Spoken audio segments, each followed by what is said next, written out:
Welcome. Come on in. Come on in. Thank you for being here. I appreciate each and every one of you. If you are new to the channel, please make sure you like and subscribe and turn your alerts on. You can connect with me on Instagram and TikTok. Y'all, we are going to get into it because obviously we need to discuss it. They're saying 300,000 Black women laid off. Like, I'm confused. What's going on? Let's get in the comments. Let me know. Have you heard anything? Do you know what's going on? Let's talk about it. So we're gonna go ahead and watch this video together and react. And yeah, we're gonna see what is truly going on. And again, thank y'all for being here.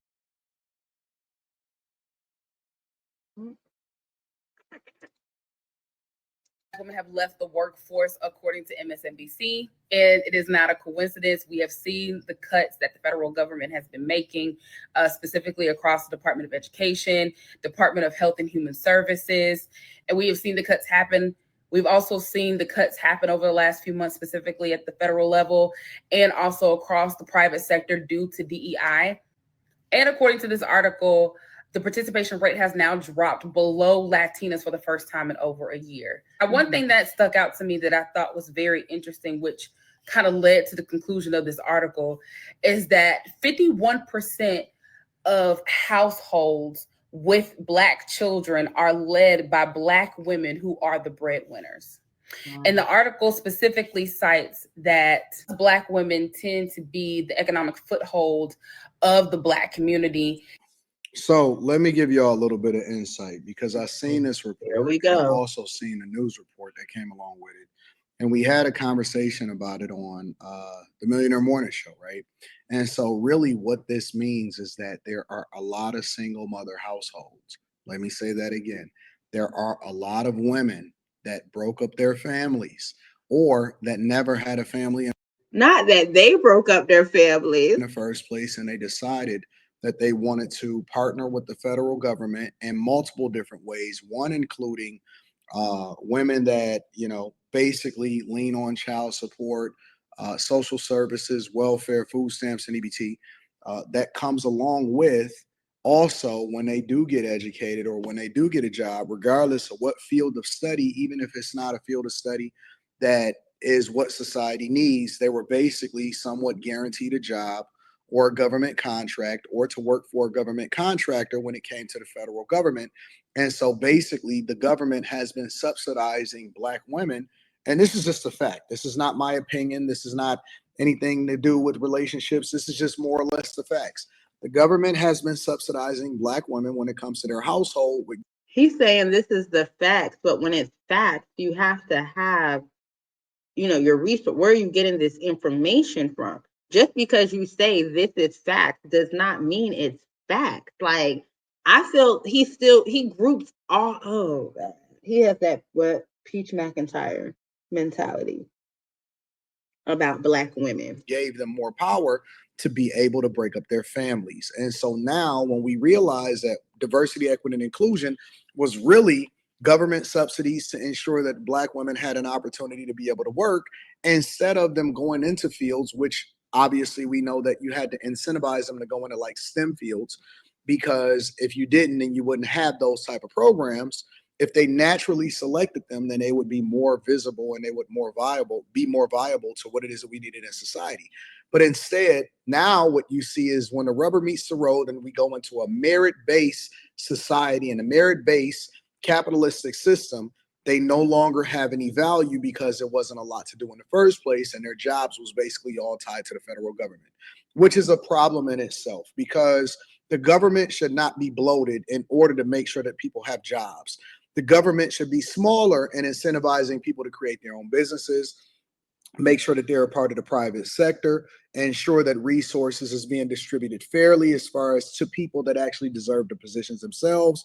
And they also have a student loan problem. So all of these things are basically combining to be the apocalypse. And when they say that it's a recession out here, they're not saying it's a recession in general.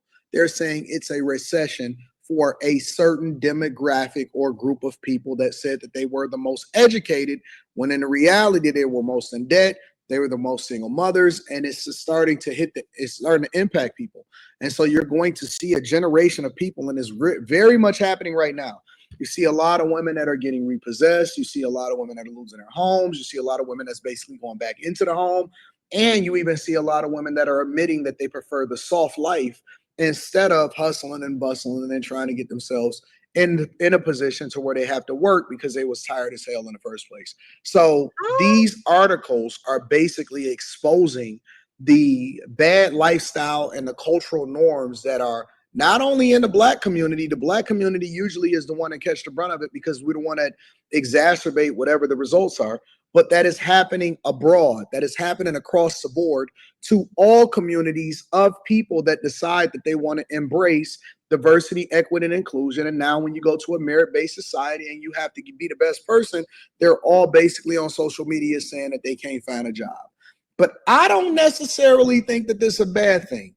I actually think that it's a good thing that women are now being sent back into the homes, that they are now more in traditional roles. But I will tell you that this is one of the reasons why I believe that black women at a 92% clip voted for Kamala Harris. How old is this girl? Wait, what is he talking about? Going back in the home. They're going back in the home, but they still are working. So what do you mean people are now okay with being in relationships, but they're still having to work? Like they're not going back in a home and becoming Sue's. It's taking two incomes, basically. I don't know what he means. Like he really wants us to go back to the 1950s, and I feel like it's to feed his ego as a man. It's crazy that he's a girl dad too, and he has this mindset. This is going to cause a trickle effect, not just across the Black community, but across the labor force as a whole. So they are saying that Black women are disproportionately the breadwinners, the caregivers, and entrepreneurs. And so if Black women are losing out on money, on job opportunities, on grants, on all sorts of things due to being targeted because of DEI and because of ongoing job cuts. Are Black women targeted? Or are we bloated in the federal government and we don't need a bunch of people to take up payroll that is subsidized by taxpayers? I hate that type of rhetoric. I hate when people saying people are being targeted. Nobody is saying, yo, we're going to pick Black women and we're going to try to figure out where all of their jobs are and try to lay them off. That's not happening. Black women in mass, not all of them, obviously, but they picked certain environments in certain fields that did not translate into long-term success, and they thought that that was going to be their safe space. And not only did they think that that was going to be their safe space, they was teasing people out. But that's the crazy part, because you sit here and you talk about like gender and jobs and everything like that. 1 minute you want the woman to have the office job, which are now going more towards AI, of course, and stuff like that. So yes, in those fields, you are getting laid off in government and stuff, different things. Yes. But I'm confused. What does he want the people to do? He said going into STEM. I know my mother is in technology. I know there's a lot of black women in technology and engineering and stuff like that. But I'm just, you don't want people to have education. I don't get what. This man just hates Black women. Who you talking to? We the most educated and all of this stuff, and it didn't matter. It didn't matter at the end of the day. I don't see any Black men that are complaining about being laid off at all. Zero.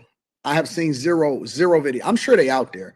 I've seen zero, nothing. I've seen no reports about it. I haven't seen any Business Insider, Money Market Watches, Bloomberg reports. I haven't seen anything about it. Nobody was targeting them.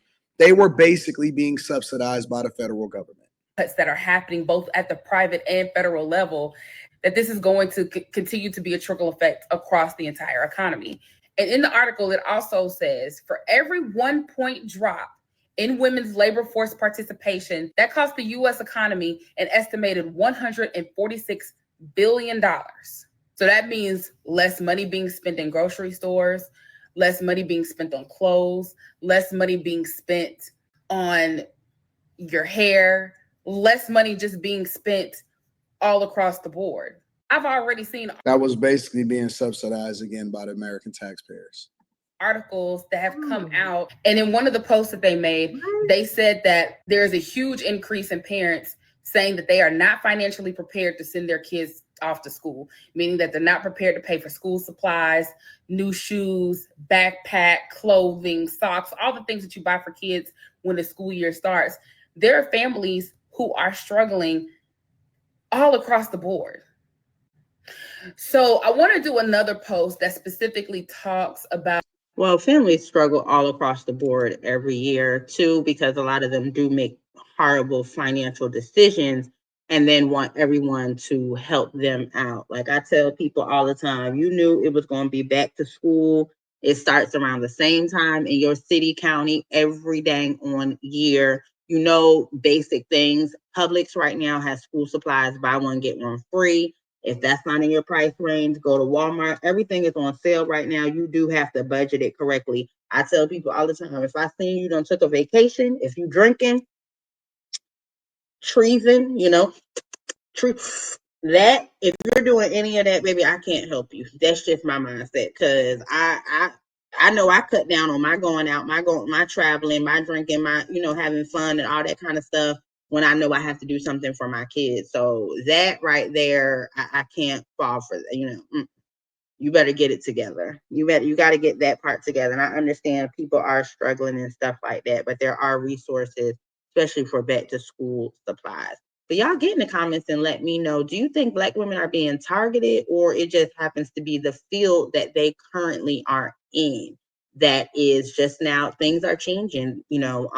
Call centers are going more to AI chats and different things like that. So y'all get in the comments and let me know what you think. And I think we all can agree he just got it out for Black women, Anton.